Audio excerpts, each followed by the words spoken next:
Radionalistas es un espacio para dialogar. Al decir la palabra radio, pensamos en la voz como forma para compartir nuestras experiencias, ideas, sueños. Y pensamos también en internacionalistas como eje principal de estos diálogos. Conocer sobre las luchas que desarrollan pueblos de todo el mundo por la liberación y la construcción de poder popular. De esta manera nace Radionalistas. Seamos bienvenidos y bienvenidas a este primer episodio en el que conoceremos a Maren, compañera comprometida con la lucha del pueblo palestino contra el apartheid impuesto por Israel. También escucharemos a Elena, militante de la educación popular con más de 30 años en El Salvador. Escucharemos a Alfonso, de las luchas populares de México, y al compañero Eduardo, que desde el Comité Internacionalista de Zaragoza se encuentra realizando acompañamientos de derechos humanos en Colombia. Nos contarán sobre sus luchas y construcciones por una emancipación popular. Desde el equipo de comunicaciones del Congreso de los Pueblos, les invitamos a este Radionalista.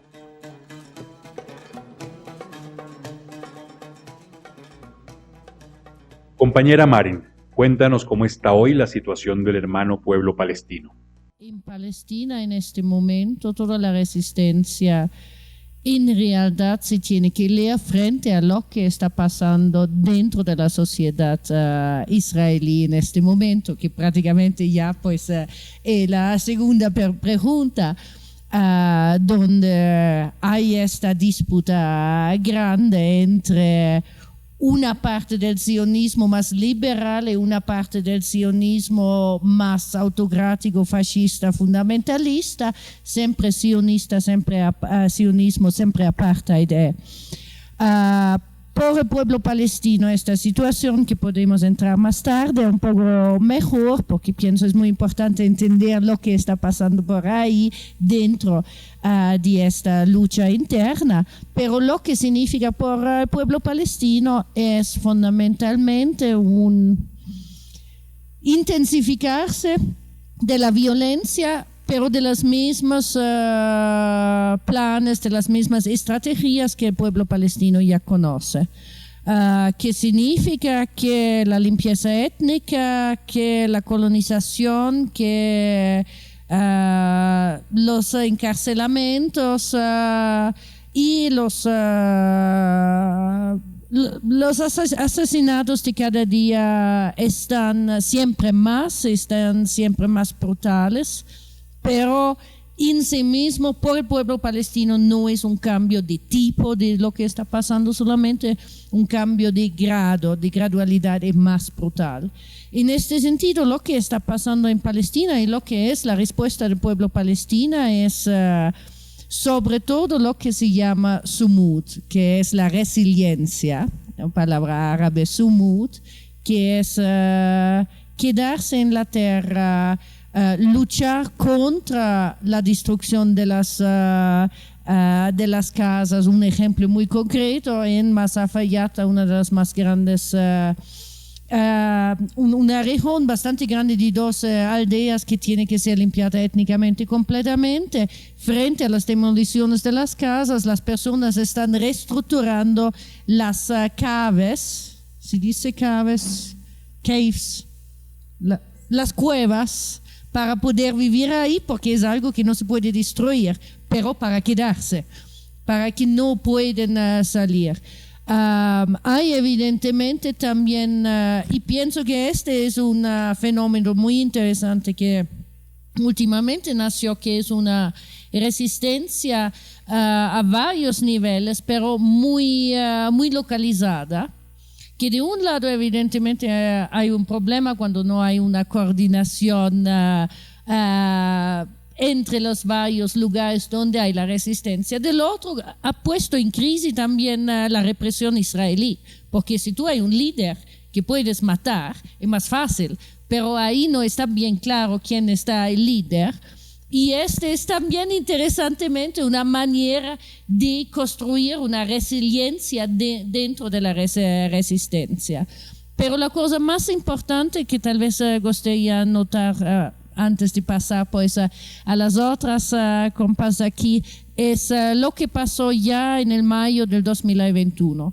Y este fue mismo un momento que cambió completamente la forma en la cual en Palestina se vio la resistencia. Fue el momento donde tenía un levantamiento en Jerusalén. Al inicio fue desde Jerusalén, pero se juntaron inmediatamente palestinos y palestinas de los territorios ocupados en Cisjordania y también, muy importantemente, palestinos y palestinas del, ¿cómo se llama?, 48 ciudadanas de Israel y pues evidentemente Gaza también. Después de 75 años de fragmentación forzada por parte de Israel, todo el mundo se juntó de nuevo en una lucha que hoy la resistencia palestina es mucho más lo que antes y tal vez como nunca antes, una lucha en todo el territorio palestino, en toda la historia palestina histórica, de movimientos localizados, iniciativas localizadas y pues a veces también coordinadas. Y bueno, puede dar tal vez unas ideas para empezar. Al igual que Israel, uno de los principales referentes de la ultraderecha y del conservadurismo en nuestro continente es el actual gobierno liderado por Nayib Bukele. Desde tu experiencia y la del Bloque Popular de Resistencia, cuéntanos, Elena, ¿cómo están las luchas hoy en El Salvador? La semana en solidaridad con Palestina y quería compartir una realidad desde El Salvador, ¿verdad? Porque hay mucha confusión porque Nayib Bukele viene de una familia palestina de segunda generación. Sin embargo, cuando él ganó la presidencia, su primer viaje fuera del país fue a los Estados Unidos, a la Fundación Heritage de la extrema derecha imperialista, ¿verdad? Y su segundo viaje fue a Israel. Y a partir de ahí profundizó una serie de relaciones que Israel en El Salvador obviamente siempre ha tenido presencia, como lo tienen todo Centroamérica, sobre todo en los aparatos de inteligencia, de escucha telefónica.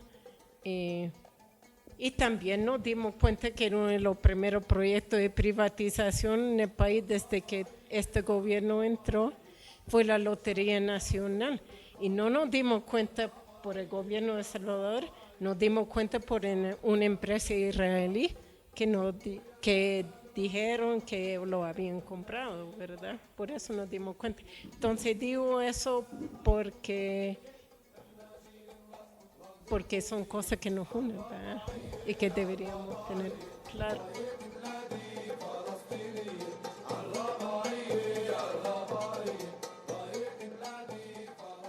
El gobierno de Bukele nace dentro de una serie de disputas en la sociedad salvadoreña. Hay una disputa dentro de la derecha que data desde que ellos perdieron el gobierno en 2009. Y frente a eso hubo un sector no oligárquico, pero pujante económicamente, de lo cual su familia es miembro, que él no era de ese grupo, pero que salió de la agrupación política de Arena y formó por la primera vez una decisión real, porque los otros habían sido falsos dentro de la derecha. Él es parte de ese sector económico. Él en algún momento, por una serie de relaciones familiares, estuvo como alcalde del FMLN, también de la capital. Se rompió esa relación precisamente por una serie de acercamiento de él entre otro grupo con las pandillas, siendo alcalde de San Salvador. Y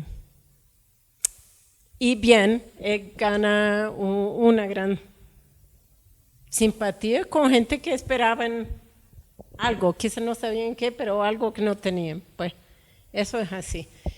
Y Y ahora estamos a 3 años con un gobierno que destituyó, bueno, primero que hizo una toma, el presidente de un autogolpe, una toma militarizada de la Asamblea Legislativa, que posteriormente, bueno, pero él dijo que no, en ese momento Dios le había pedido que tuviera paciencia y él tuvo paciencia hasta que logró una mayoría, una gran mayoría del Congreso y bien su primer día de toma de posesión del Congreso destituyeron al fiscal y destituyeron a la Corte Suprema y pusieron otro.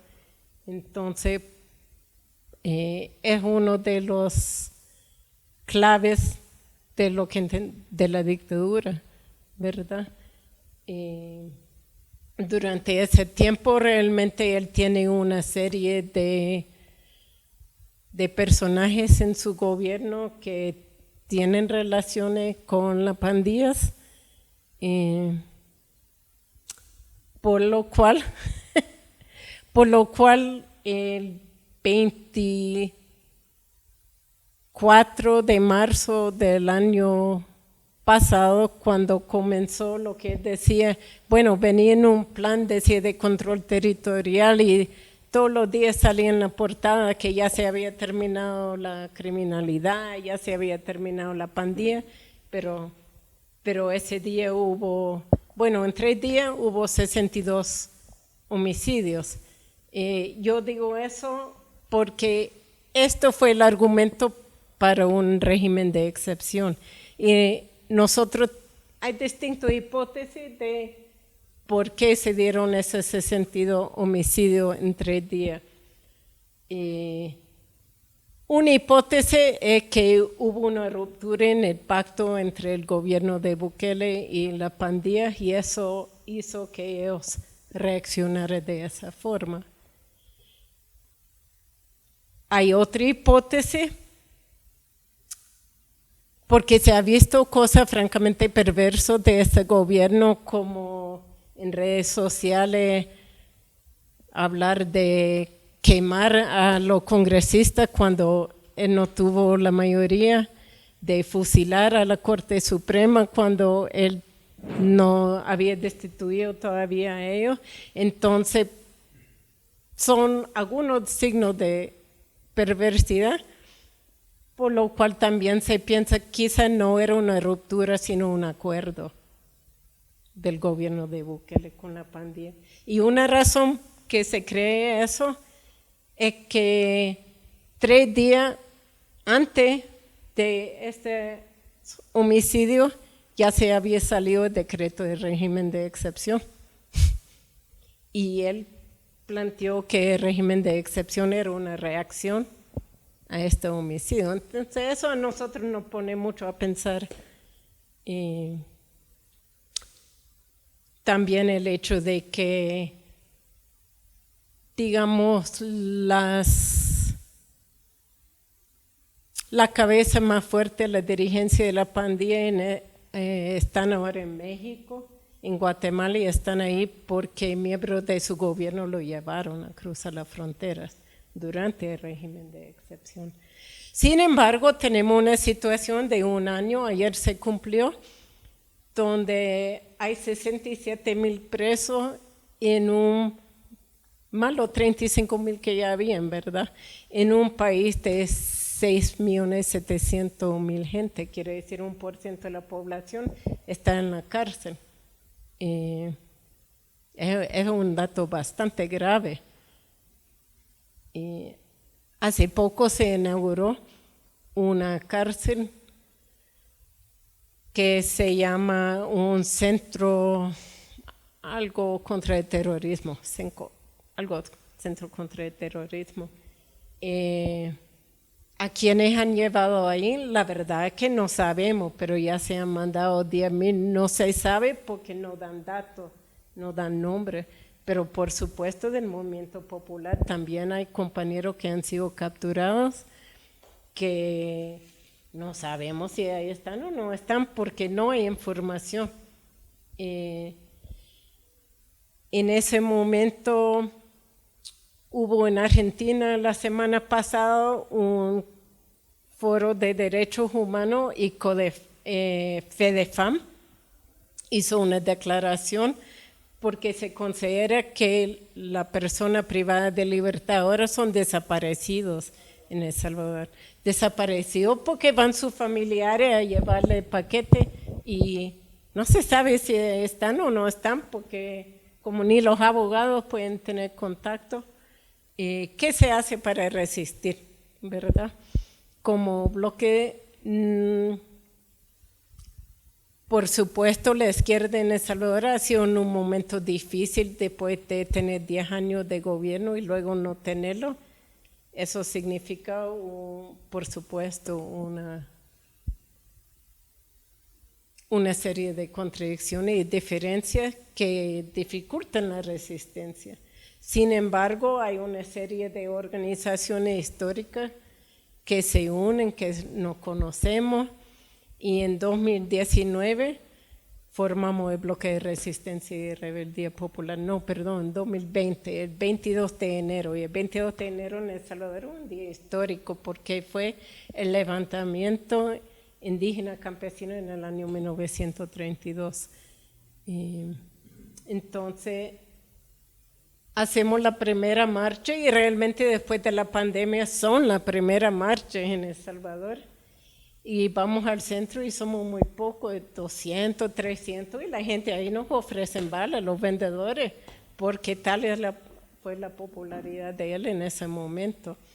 El 15 de septiembre del año antepasado es el día de la independencia que se dice en toda Centroamérica, incluyendo El Salvador, y la de nosotros como bloque, además otras agrupaciones que hay en El Salvador, y si convocamos una marcha de resistencia, y por nuestra sorpresa había como 15,000 gente en la calle, ni nosotros lo esperábamos. Entonces, eso significa que está creciendo algo, está creciendo de una manera muy difícil. Para nosotros, ayer fue un día importante porque siendo el año de régimen de excepción, hay una organización de familiares que se llama Movimiento de Víctimas de Régimen y son familiares que tienen personas con captura arbitraria porque a mucha gente lo ven, te pueden ver en la calle, te piden tu identificación y te llevan.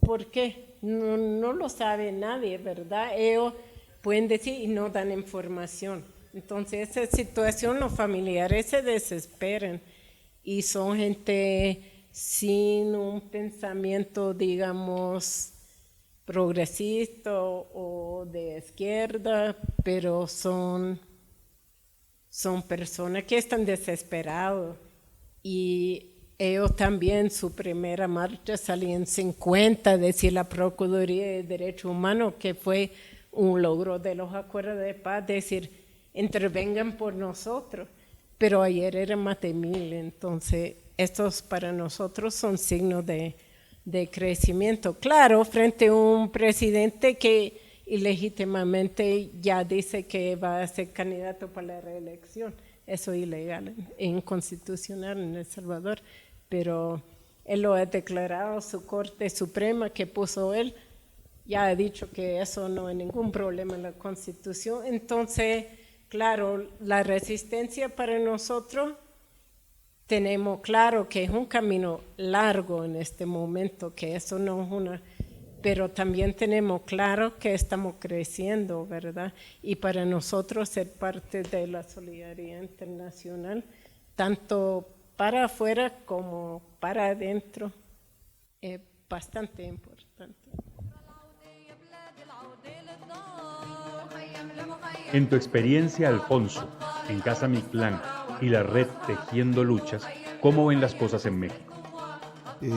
Qué bueno que estamos reunidas y reunidos acá, reflexionando, analizando cómo los poderes, los dueños del poder y del dinero, los que llenan de dolor, de injusticia, de cosas terribles a nuestros pueblos, se reinventan para continuar saqueando nuestras riquezas, para continuar explotando a los seres humanos. Y México no es la excepción. Con la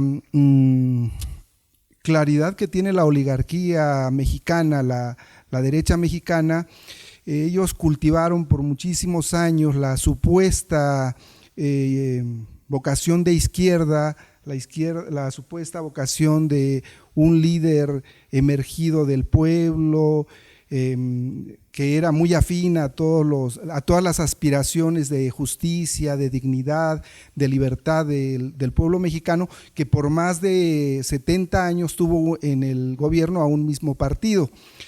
Pero hay datos que son importantes y que no podemos pasar por alto. Andrés Manuel López Obrador viene del PRI más reaccionario, más derechista, más pro-yanqui que pueda haber en México. Él se afilia al PRI apenas unos días después de la terrible masacre de 1968, cuando él era un muchacho, cuando él era un joven, al que le debió haber dolido, si fuera ese que se dice de izquierda, la sangre de aquellos muchachos contemporáneos de él.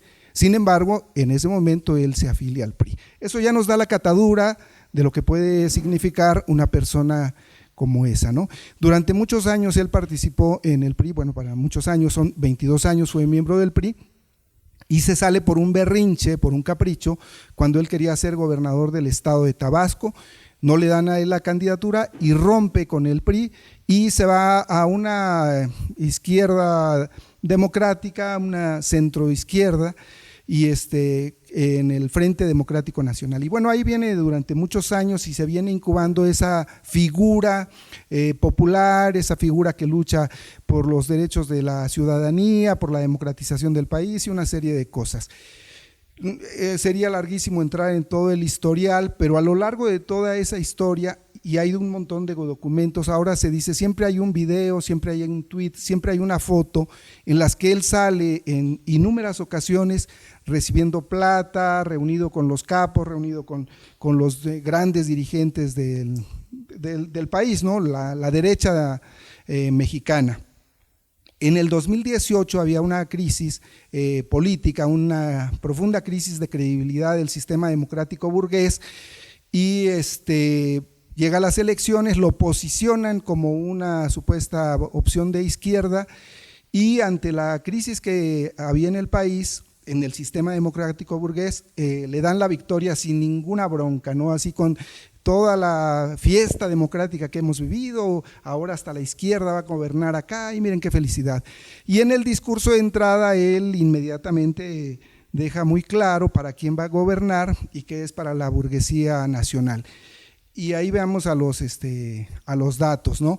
La burguesía nacional, su tasa de ganancia se ha incrementado muchísimo más que con los otros presidentes de la otra derecha, ¿no? A la que él todos los días insulta, todos los días maltrata, todos los días está exhibiendo como los grandes criminales, corruptos, todo lo que ustedes quieran, pero no hay una sola investigación seria, mucho menos un solo juicio y muchísimo menos una sola persona de todos esos que sin duda son corruptos, asesinos, traidores, todo lo que quieran. No hay uno solo en la cárcel, ¿no? Porque son los aliados de él. Es decir, nosotros leemos que la derecha mexicana, en una jugada de tablero de ajedrez de la democracia burguesa, para reciclar y para limpiar y para engrasar ese sistema político, le dieron la carta a la izquierda electorera, decimos nosotros, para que hiciera ese trabajo. Pero el perverso, pero también ignorante, pero también inculto y soberbio de Andrés Manuel López Obrador cree que sabe de todo, pero no entiende de nada. Y entonces, ahora hasta nos burlamos y decimos que está haciendo el trabajo que siempre soñamos. Infiltramos al Estado burgués y lo estamos dinamitando desde adentro.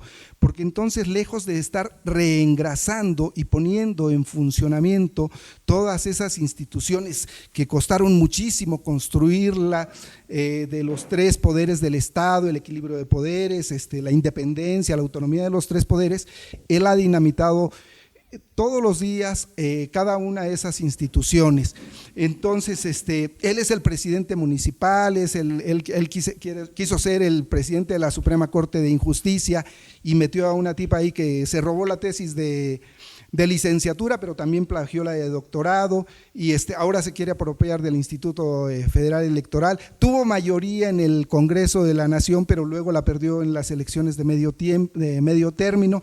Y bueno, él, en un ejercicio claramente autoritario, antidemocrático, ni a los propios de él le escucha ni respeta. Muchos del gabinete, que era gente de una derecha democrática, que creen que verdaderamente el sistema democrático burgués puede funcionar, han salido del gobierno bastante maltratados y apaleados, ¿no? Entonces, todo el caudal que lo llevó a la silla presidencial está bastante debilitado, bastante flaco, al punto de que, por ejemplo, perdió las elecciones de medio término. Luego él hizo una trampa grotesca que ni sus propios simpatizantes le creyeron, cuando dijo que iba a hacer una consulta para enjuiciar a los expresidentes, cuando una de sus principales propuestas de campaña era enjuiciar a los corruptos. Pero para salirse de ese embrollo que se había metido, hizo una consulta que solo fueron a votar algo así como 5 millones de personas.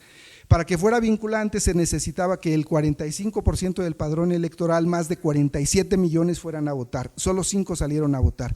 No alcanzó ni los 30 millones de votos que lo llevaron a las elecciones. Luego hizo otro circo maromero con una revocación de mandato que, en caso de que se hubiera aprobado, no funcionaba para este gobierno, porque es una ley que será para el siguiente gobierno. Pero haciendo un ejercicio de soberbia y para mostrar que tenía una gran simpatía, hizo ese ejercicio de revocación de mandato, y también la votación no alcanzó ni los 13 millones, y eso que ellos llenaron un montón de boletas.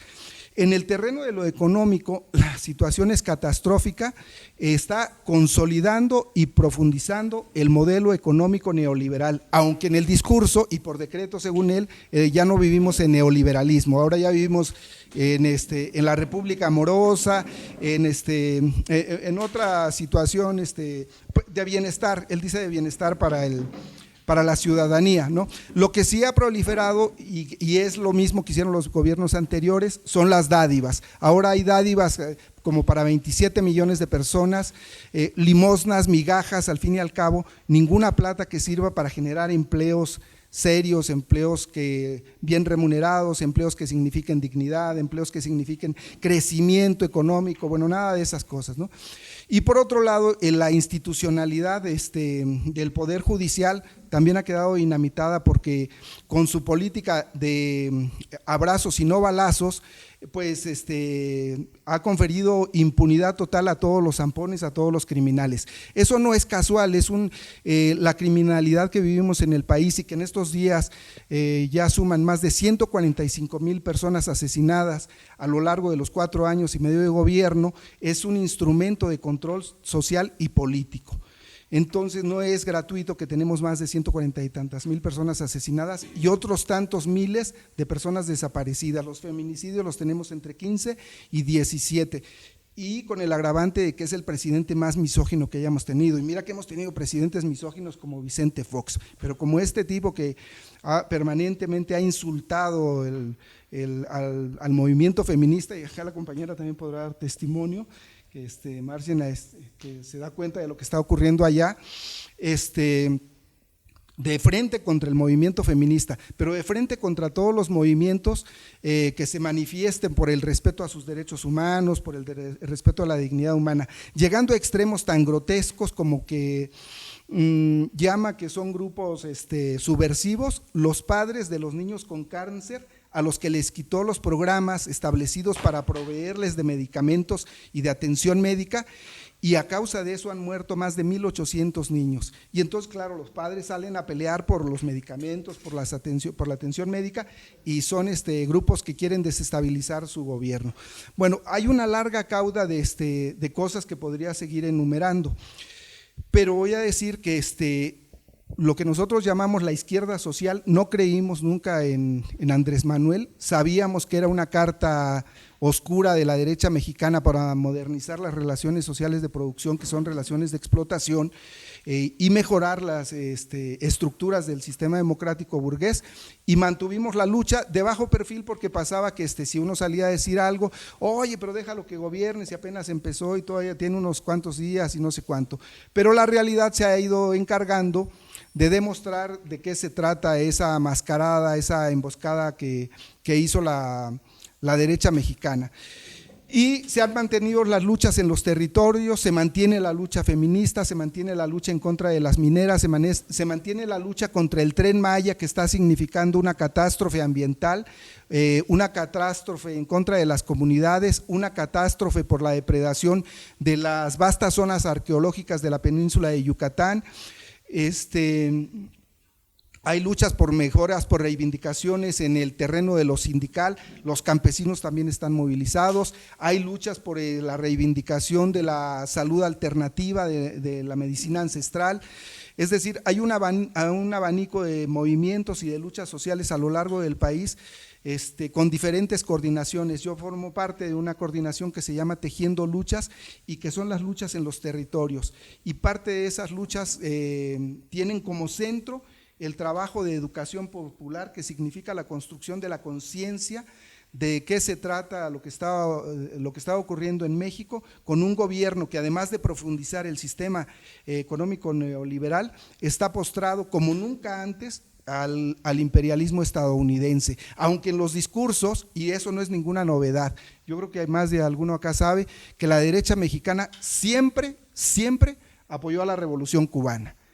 Y le puso petróleo y la respaldó. Un solo país se quedó con la Revolución Cubana cuando fue expulsada de la OEA, y esa fue la derecha mexicana, la derecha priista, que siempre ha estado con la Revolución Cubana. Los únicos que rompieron un poco, y es un poco con la Revolución Cubana, fue los 2 periodos de gobierno del PAN, pero por lo demás siempre la derecha mexicana ha sido muy inteligente en términos de que todos los grupos insurgentes, por ejemplo, de América Latina y muchísimos del mundo, tuvieron representaciones político-diplomáticas a ese nivel en México, con la libertad completa para hacer todos los trabajos de solidaridad de los procesos de liberación que se estuvieran gestando en sus países, ¿no? Y por eso la Declaración Franco-Mexicana de 1981, que fue muy importante en apoyo a la Revolución salvadoreña, pero a la Revolución sandinista también la apoyó, al proceso en Chile cuando se dio toda aquella cuestión del golpe de Estado. Es decir, la derecha mexicana siempre ha mostrado una cara hacia afuera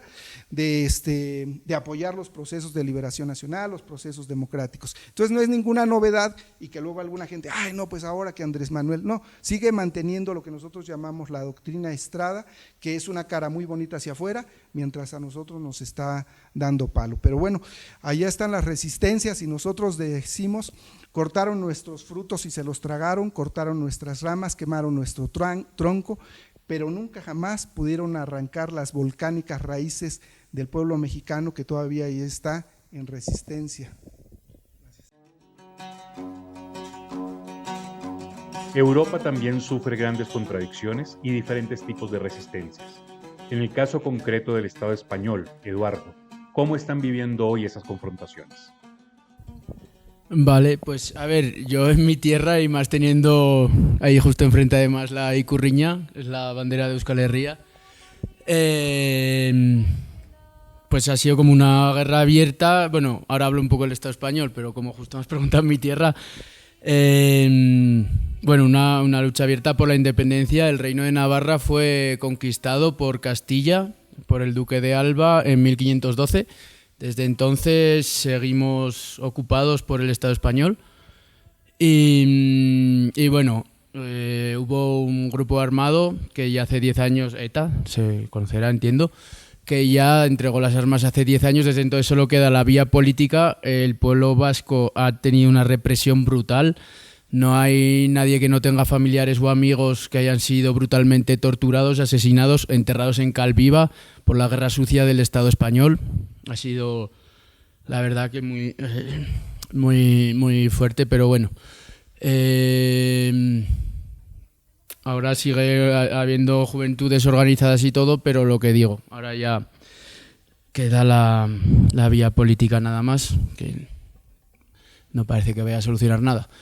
Pero, bueno, a ver, del Estado español. El Estado español, yo el problema grande que veo ahora es que está resurgiendo la extrema derecha. Bueno, nunca se ha ido en el Estado español desde que terminó la dictadura. Bueno, desde que en el 36 hubo un golpe de Estado, como todos sabréis, que llevó a 40 años de dictadura y de genocidio. Se dejó, obviamente, todos los aparatos, todas las estructuras del Estado bien preparadas para que no cambiara nada, aunque en los medios de comunicación siempre, y los partidos políticos principales, que son PP y PSOE, son los dos de derechas, aunque uno se dice de centro-izquierda y el otro de derecha. Aunque nos han vendido que siempre se vende en los medios de comunicación una transición modélica, todos sabemos que no fue verdad, que ahí estaban los militares, los mismos que dieron el golpe de Estado en el 36, amenazando con que o se firmaba su constitución o volvía a haber un golpe de Estado.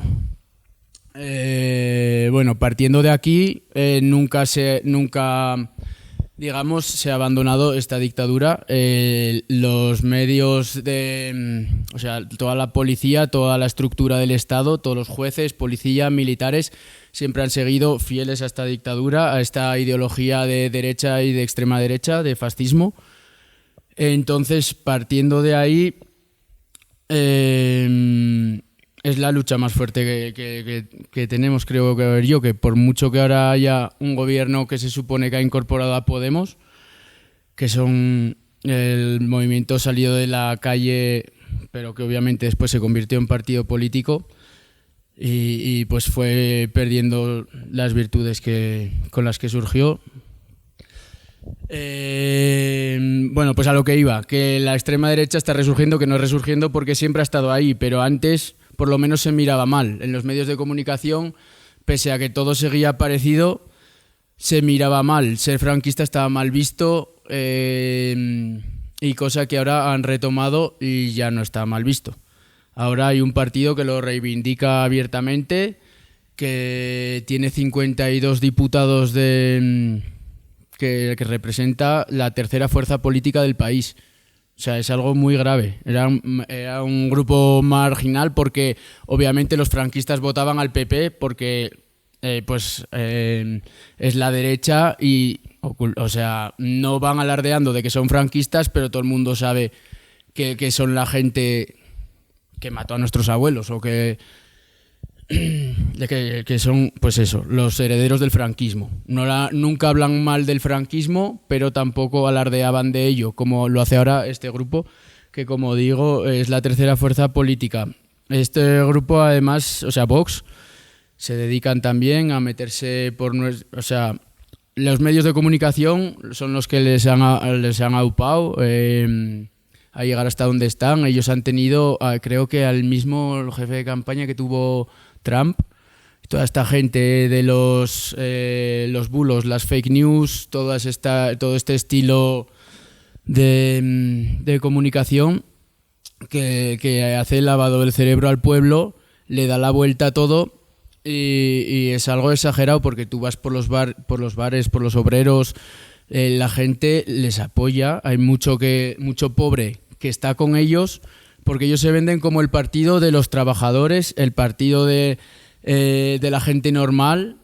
Ellos le llaman la España que madruga, como que si fueran trabajadores o algo, cuando no hay ni una sola persona de ese partido que haya trabajado en su vida, son todos hijos puestos a dedo, todos. Entonces, bueno, ellos... pues eso, pues que pese a que ellos en el Congreso todo lo que están votando es en contra de los pobres y solo favorecen a las élites económicas, todo lo que han votado con su poder ha sido en contra de subir el salario mínimo, en contra de subir las pensiones, para recortar sanidad, para recortar educación, todo medidas para favorecer a las élites y la gente pobre muchos siguen apoyándoles, o sea, de lo fuerte que es este trabajo en medios de comunicación.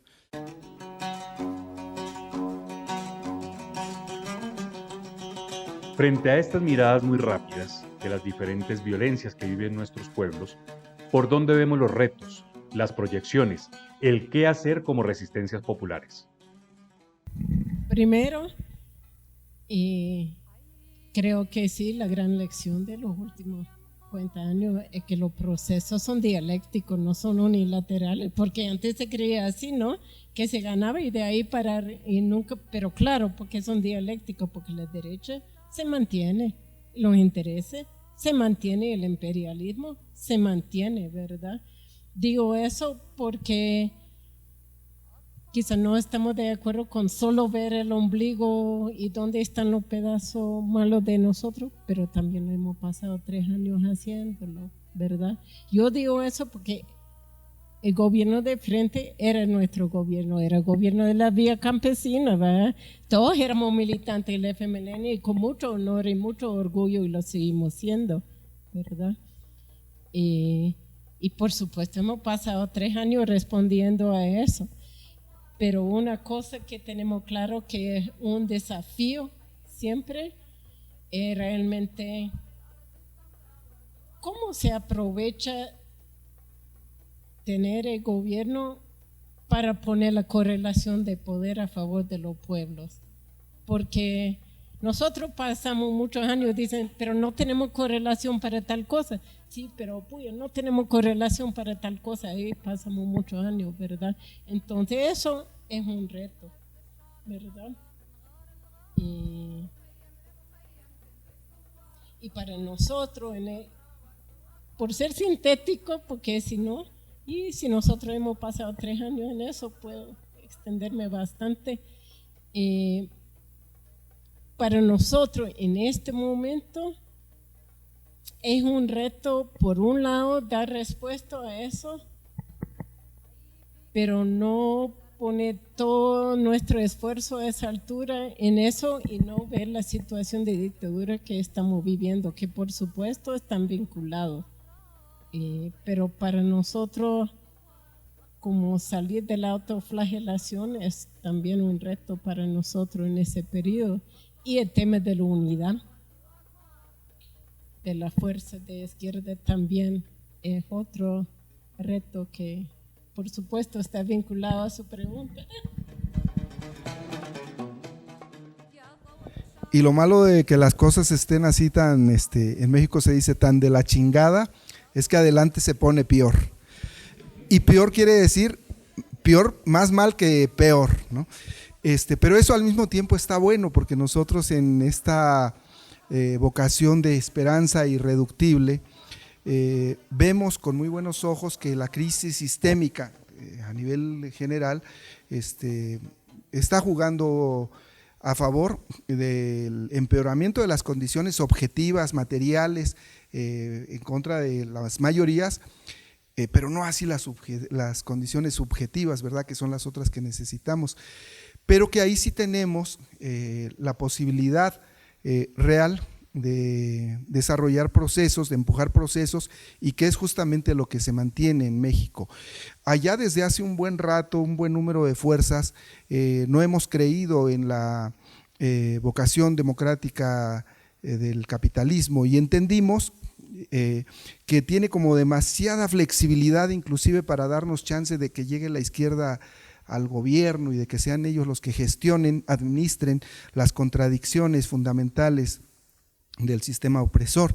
Y entonces nos hemos mantenido, y hay un montón de organizaciones en los territorios que seguimos haciendo educación popular, que se sigue haciendo arte callejero, que se sigue haciendo el rescate de los idiomas. Todavía en México hablamos 65 idiomas distintos al español.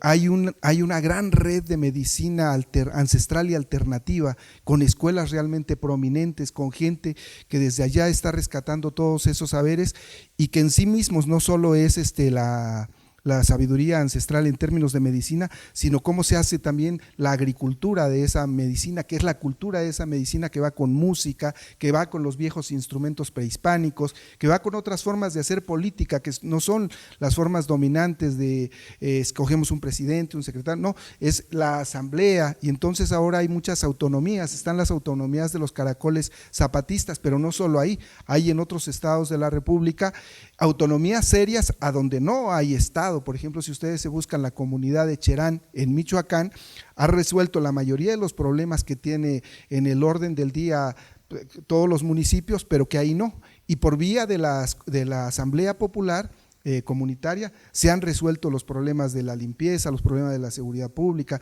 los problemas del agua, los problemas de la educación, sin la intervención del Estado. Entonces, hay muchísimas iniciativas. Hace un tiempo hubo un gran movimiento, un gran levantamiento de autodefensas desde el pueblo, emergidos desde el pueblo, al punto que le dio susto al régimen, y entonces empujaron una escalada militar, que por cierto este gobierno está empujando una escalada militar como no habíamos tenido. Ahora es cuando verdaderamente está militarizado el país, porque se palpa, se siente que a nivel de tierra están ocurriendo muchísimas cosas que están frenando, por ejemplo, por todas las vías, y digo por todas las vías, en el terreno legal hay muchísimos amparos ganados a los megaproyectos de muerte que está impulsando el presidente, pero también está la acción directa en donde los están bloqueando la entrada de máquinas a los territorios para poner el Tren Maya, para el tren transísmico, ¿no?, del Pacífico al Atlántico, contra la refinería de Dos Bocas, contra una serie de megaobras que finalmente son la expresión más concreta de la consolidación y profundización del modelo neoliberal. Entonces, están ocurriendo, por ejemplo, esta otra parte que también es vertebral en estos días, una teología de la liberación que no pudieron apagar por más que hicieron y que le echaron. Hay un trabajo desde las comunidades eclesiales de base, pero no solo desde la Iglesia Católica. Ahora hay una diversidad espiritual y religiosa que está haciendo trabajo de educación popular, de espiritualidad, de fe, pero en la resistencia y en la lucha para construir otras maneras de relacionarnos. Y si está en el centro la unidad, todavía hay una gran dispersión. Sería una mentira decir que ya estamos, no, cada quien está articulando un poco como está ocurriendo allá, pero que está bueno, que eso es esperanzador, porque entonces no nos joden. Si se agarran a unos de por allá, bueno, los otros de acá seguimos trabajando. Entonces sí vemos que hay, en medio de toda esta descomposición del sistema democrático burgués capitalista, sí vemos que hay claros signos de esperanza. Y uno que a nosotros nos anima mucho es que como colonia del imperio yanqui, al estar cayendo la economía estadounidense en el abismo que está cayendo y nosotros depender en un 77% de nuestra balanza comercial con respecto a ese país, pues vemos que van a ocurrir cosas catastróficas tanto en Estados Unidos, pero que por ventura nos van a tocar a nosotros. Y a diferencia de lo que se ha dicho antes, ay, pobre de México, tan lejos de Dios y tan cerca de los Estados Unidos, algunos decimos, qué bueno que estamos cerca de los Estados Unidos, porque nos va a tocar cavar la tumba del imperio yanqui, junto con los pueblos de la Latinoamérica y del mundo. Bueno, los que algunos somos necios en estos términos de la esperanza. Y bueno, más nada. Diego, ¿quisieras decir algo para ir cerrando? Sí, vale. Yo me he dejado de decir igual, ya que estamos hablando de internacionalismo, que hay un montón de focos en Europa de internacionalismo, de varias luchas locales que son experiencias muy bonitas, son muchos en círculos anarquistas, y está pues la lucha que ha habido, hay varias, pues Bure tenían un cementerio antinuclear, entonces ahí se junta gente de muchas naciones. En el Jambas Forest ha habido 4 años de ocupación de un bosque porque querían construir una mina de carbón, después otro bosque al lado también allá en Alemania, el Jambas está en Alemania. Con las crisis migratorias de los refugiados, las guerras que ha habido pues en las fronteras de Bosnia, en las de Macedonia, ha habido por allá movimientos internacionalistas donde mucha gente de España, Italia, Francia han ido allá a ayudar, en Calais, que es la frontera de Francia con Inglaterra, cuando se hacen las cumbres globalistas del G8, luego el G7, o sea que en Europa sí que ha habido mucha solidaridad internacionalista y eso que es muy bonito, ver a gente de muchos países diferentes reunidos por una causa contra el sistema y eso, que es muy bonito.